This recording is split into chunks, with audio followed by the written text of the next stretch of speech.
Conducting interviews. In the days and weeks leading up to finals, we're all starting to look and feel a little bit like this. Allow me to introduce myself. My name is Savanna Smith, and this is me with a plate of cookies, a can of Coke, and hours of homework ahead of me.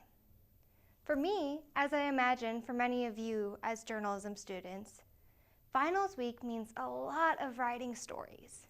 And for stories, we need sources and solid interviews. In the next few minutes, I'm going to give you a rundown on what I have learned from my media writing and research professors, as well as from my experience writing for class and the Daily Kansan on how to conduct a successful interview. First, here is what you will need to prepare. You will want to go into your interview with background information on your story and your source. Do your research. Know what you're getting yourself into. You want to learn as much as possible about the person you are interviewing before meeting with them. You will also want to go in with a list of questions. This will help guarantee you come out with the information that sets your story apart from others. And of course, you will want pen and paper. You will also want a recording device with plenty of storage space. I usually use my phone and make sure to delete unwanted pictures to make room for interviews. And it is never a bad idea to have a backup recorder, as technical difficulties may happen from time to time. There's nothing worse than running out of battery or storage in the middle of an interview. And I don't know about you, but my hand cannot write fast enough to catch up every word. So as we move forward, I will talk about each of these in a little more detail so you can begin to feel confident going into finals week. Now that you're prepared, worry about being professional. You want to be taken seriously, so show your source that you value their time. So try not to be late. Instead of walking in 5 minutes later, get there 5 minutes early. And make sure you dress professionally. You don't have to look like a high-class business tycoon, but look presentable. Slacks or khakis and a nice shirt will work in most cases. Even if you're interviewing another student, you want them to know that you're taking the time to care. This shows your source that you respect their time and you know that they're doing you a favor. It will help make your source comfortable speaking with you, as they will be more confident that their stories are in good hands. You are more likely to have an open and honest interview if you show your source you respect them. You are also more likely to build a relationship you can use in the future. Now, you can be prepared and professional, and the interview can still not go well.